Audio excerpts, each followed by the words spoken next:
dengan tema hidup yang memberi arti. Dengan tema hidup yang memberi arti atau hidup karena arti atau hidup yang berarti gitu kali ya. Rekan-rekan atau teman-teman semuanya, belakangan ini tuh saya kayak lagi melihat sesuatu yang saya sendiri merasa greget atau saya sendiri merasa takut gitu ya. Saya melihat orang-orang yang terdekat saya sudah banyak yang dipanggil Tuhan ya. Mungkin teman-teman semua juga mungkin merasakan apa yang saya rasakan. Mungkin orang-orang sekitar kita atau sahabat atau orang-orang dekat, keluarga gitu ya. Banyak yang mungkin waktu itu kita mungkin baru aja bersama tapi udah dipanggil Tuhan. Jadi saya kayak ngerasa narik gitu ya, bahwa ternyata nggak pandang bulu gitu. Mau dia yang tua, mau dia yang muda, nggak mengenal siapa dia. Kalau saatnya Tuhan suruh pulang, ternyata kita harus pulang. Dan itu yang membuat saya sedikit agak kayak nggak kayak shock gitu. Shocknya bukan shock yang benar-benar sampai kita apa gitu ya. Tapi ini kayak shock. Oh iya ya, ternyata waktu itu sebentar aja gitu. Waktu itu singkat aja. Sama satu malam hari ini saya akan sharing firman Tuhan dan kita akan sama-sama menyimak. Tapi sebelum kita masuk ke dalam renung ini, saya rindu teman-teman semuanya yang lagi di rumah, yang lagi mendengarkan firman Tuhan ini, kita mau ambil sikap yang kita benar-benar lagi kayak dengar firman Tuhan di gereja gitu. Artinya kita ambil sikap bagaimana kita tuh datang sama Tuhan dengan sikap yang manis. Teman-teman mungkin yang lagi ada aktivitas, lagi minum, makan, boleh diberhentikan sejenak. Yang lagi tidur mungkin boleh bangun, duduk gitu ya. Artinya kita boleh hormat sama Tuhan, nggak kita seperti lagi dengerin teman-teman yang OS lagi ngomong gitu. Oke, kita akan sama-sama baca Filipi pasal yang ke-1 ayat yang ke-20 sampai yang ke-26. Saya akan baca Filipi 1 pasal yang ke-1 ayat 21 sampai 26. Karena bagiku hidup adalah Kristus dan mati adalah keuntungan. Tetapi jika aku harus hidup di dunia ini, itu berarti bagiku bekerja memberi buah. Jadi mana yang harus kupilih? Aku tidak tahu. Aku didesak dari dua pihak.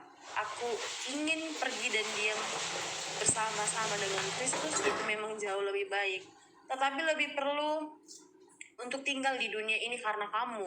Dan dalam keyakinan ini, taulah aku akan tinggal dan aku akan bersama-sama lagi dengan kamu sekalian, supaya kamu makin maju dan bersukacita dalam iman, sehingga kemegahanmu dalam Kristus Yesus makin bertambah karena aku.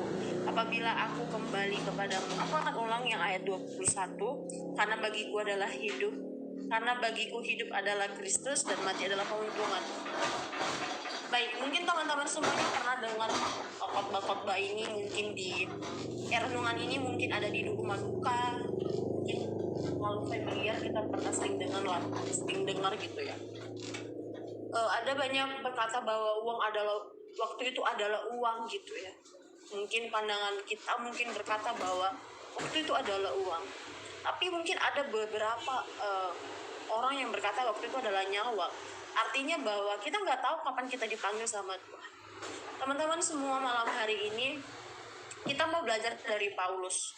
Bahwa hidup Paulus itu dia bukan dari latar belakang orang yang benar-benar mengenal Tuhan gitu. Dan ternyata banyak memang sejarah-sejarah Alkitab mencatat bahwa orang-orang yang Tuhan pakai itu bukan orang-orang yang dari latar belakang yang baik-baik aja gitu, tetapi dari latar belakang yang memang betul-betul tidak mengenal Tuhan sama sekali. Dan disitulah Tuhan pakai mereka untuk boleh menjadi kesaksian bagi kita.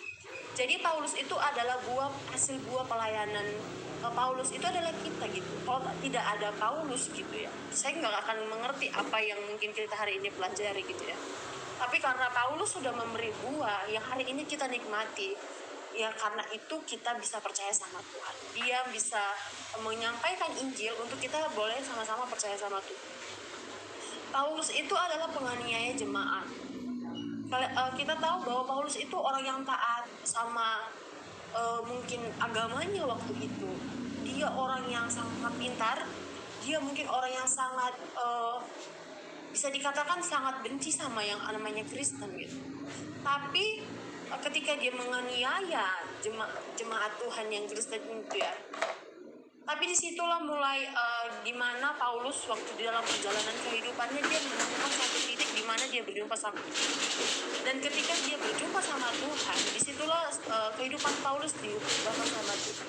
Dia benar-benar berubah waktu itu. Hidup Paulus juga nggak dari latar belakang orang yang mengenal Tuhan kan.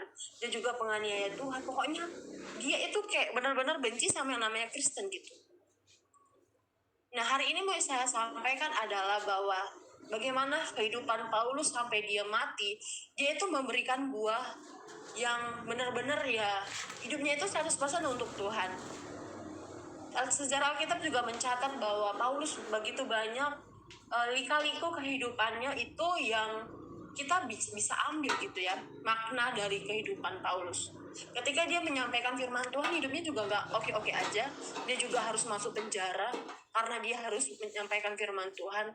Dia juga pernah kekurangan dalam dia menyampaikan firman, kayak dia lagi menyampaikan firman Tuhan atau dia lagi mengabarkan Injil kemana-mana gitu atau seluruh dunia. Saya cuman singkat aja ngasih tahu latar belakang kehidupan Paulus. Jadi yang mau kita tarik dari sharing firman Tuhan ini adalah, teman-teman mari, kita nggak tahu kita kapan pergi, kita nggak tahu kita kapan harus menghadap Tuhan. Saya setiap malam kalau saya merenung gitu ya, Tuhan, saya sudah lama gitu ya mengikut Tuhan dari saya kecil. Saya juga harus belajar tentang Tuhan, saya juga harus mengalami proses yang sangat gak enak gitu ya. Waktu saya juga kuliah gak enak, prosesnya juga gak enak, dikikis hal-hal yang buruk, gak enak gitu. Saya gak enak gitu, tapi kenapa Tuhan pilih saya gitu? Saya juga dari latar belakang yang gak baik, Tuhan pakai saya gitu ya. Saya juga gak punya apa-apa gitu. Jadi teman-teman, satu yang mau kita pelajari yang pertama malam hari ini,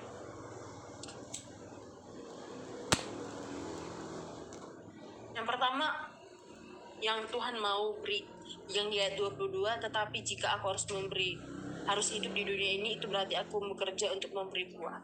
Memberi buah itu bisa secara sederhana kita memberikan hidup kita untuk Tuhan Yesus. Saya nggak minta kalian semua bisa, saya nggak minta teman-teman semua bisa harus melayani di gereja, enggak. Tapi saya rindu gitu. Saya rindu teman-teman semua bisa percaya sama Tuhan. Saya rindu teman-teman semua bisa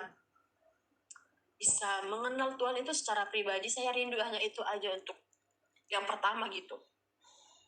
Saya percaya kalau kita semuanya mengalami momen first love sama Tuhan ya, artinya kalau kita benar-benar pernah jatuh cinta sama Tuhan di awal-awal itu, gimana sih rasanya menggebu-gebu sama waktu kita jatuh cinta sama orang? Rasanya pasti bahagia selalu. Saya kayak pengen rindu gitu ya, teman-teman semua yang mengalami first love itu sama Tuhan.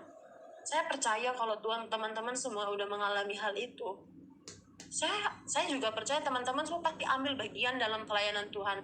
Saya percaya itu. Jadi teman-teman, saya mau ajak teman-teman semua, mari memberikan hidup kita untuk Tuhan. Kita nggak tahu kapan Tuhan panggil. Jadi sebelum kita dipanggil Tuhan, mari kita coba dengan semampunya kita, dengan pertolongan Tuhan, kita bisa memberikan apa yang terbaik buat Tuhan. Sekalipun ukuran manusia itu belum baik, tapi kalau kita benar-benar sungguh-sungguh sama Tuhan kasih yang terbaik, saya percaya Tuhan itu juga nggak mau yang terlalu wah dari kita. Tapi simpelnya Tuhan itu mau cuma hati kita, hidup kita gitu. Kadang kan seringkali kita menjadikan HP sebagai berhala gitu. Kadang kita lebih sering dengan kesibukan kita, dengan hal-hal yang berhala yang seringkali kita lakukan, dan kita menduakan Tuhan. Dan itu kadang-kadang yang membuat Tuhan itu juga cemburu gitu. Bukan cuma manusia aja yang cemburu, tapi Tuhan juga yang kita sembah, Tuhan itu yang cemburu. Yang kedua adalah teman-teman juga mengerjakan apa yang Tuhan percayakan. Teman-teman semuanya, saya yakin dan percaya bahwa kita ini punya talenta yang Tuhan sudah titipkan sama kita satu persatu. Mungkin kita mungkin ngerasa nggak punya talenta gitu. Mungkin kita ngerasa sebagian saya ini nggak ada apa-apanya. Tapi Tuhan kasih talenta itu sama kita. Mau kita percaya nggak percaya, pasti Tuhan kasih gitu. Mau itu banyak atau sedikit. Tapi kita seringkali tuh kita nggak kembangkan apa yang Tuhan kasih. Mengingat waktu kita yang nggak terlalu banyak, apalagi sudah semakin akhir zaman, kita melihat bagaimana peristiwa-peristiwa akhir zaman sudah mulai digenapi. Teman-teman, mari waktu yang singkat ini gitu. Teman-teman, waktu yang singkat ini, please jangan pakai untuk hal-hal yang nggak berguna gitu. Kita mau ganti statement kita tentang waktu adalah uang. Coba kita kasih waktu itu adalah untuk Tuhan gitu ya. Saya bukan orang yang terlalu rohani, enggak. Tapi saya sebagai mungkin rekan teman-teman semua ya gitu ya. Saya mengajak. Saya senang kalau teman-teman semuanya itu bisa ambil bagian untuk melayani Tuhan. Walaupun nggak di depan gitu ya, tapi saya rindu gitu kalau kita itu semuanya di sini, semuanya hari Minggu itu semuanya menggebu-gebu mencari Tuhan gitu. Nggak Tuhan nggak memandang siapa kita. Kalau kita itu benar-benar datang sama Tuhan itu welcome.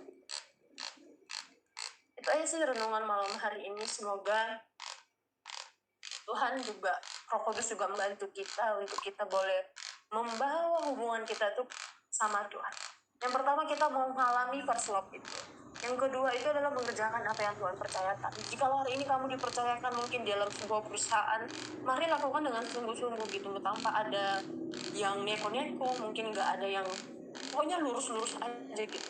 Hari ini kamu dipercayakan, mungkin kamu jadi bos, kamu dipercayakan mengerjakan perusahaan, kamu dipercayakan dalam bagian apa, dipercayakan kamu bisa kuliah, hari ini kamu dipercayakan bisa bekerja. Ya udah, mari lakukan semuanya sungguh-sungguh untuk memuliakan Tuhan. Saya rindu teman-teman bisa Tuhan itu juga kerja yang paling besar, bisa menjangkau jiwa-jiwa dengan orang Kristen juga. Walaupun dia Kristen, dia belum tentu Kristen. Kenapa? Karena dia belum sungguh-sungguh mengikuti. Jadi malam hari ini teman-teman, mari kita semuanya, saya nggak mengungkit latar belakang kita semua, tapi saya yakin percaya kita pasti punya niat untuk datang sama Tuhan, tapi nggak tahu dari mana. Tapi aku percaya kita mau bangun hubungan kita dengan Tuhan. Dengan waktu yang singkat, mungkin kita besok udah dipanggil Tuhan, kita nggak akan tahu. Kita mau buat apa kalau besok kita dipanggil Tuhan, kita belum percaya Tuhan, ini mau gimana gitu ya. Apakah kita mendapatkan kerajaan yang kekal, hidup bersama kembali di surga yang akan datang, bukan di surga yang akan datang, di bumi baru dan di langit baru gitu ya. Kita akan bersama-sama dibangkitkan. Jadi ayo mari teman-teman gitu, kayak kita mari kejar kerajaan Allah yang kekal itu, bukan kesenangan dunia yang fana ini gitu. Sekian dari firman Tuhan malam hari ini. Saya rindu teman-teman semuanya bisa dengan mudah bisa mengerti. Kiranya Tuhan yang memberi pemahaman. Hidup kita ini singkat teman-teman. Mungkin nanti malam kita ada yang harus gitu ya. Ini mungkin kayaknya sedikit agak gak mengenakan gitu, tapi ini kenyataan firman Tuhan yang harus kita dengar gitu. Mungkin malam hari ini kita ada yang kehilangan, mungkin besok kita gak akan tahu waktunya gitu, karena waktu Tuhan bukan waktunya kita. Jadi malam hari ini saya rindu teman-teman semuanya, mari berbalik dari arah kita, hidup kita yang gak benar gitu. Mungkin sudah hancur-hancur, sehancur-hancurnya kita gak akan tahu gitu kan. Mari balik, Tuhan itu ada di depanmu. Tuhan itu ada bersamamu. Seringkali kita menutup hati kita untuk datang sama Tuhan. Kita lari terlalu jauh. Kita menganggap bahwa Tuhan itu hanya mendekat sama orang-orang yang setia sama Tuhan, dekat sama orang-orang yang datang sama Tuhan. Tapi enggak. Kamu dan aku berharap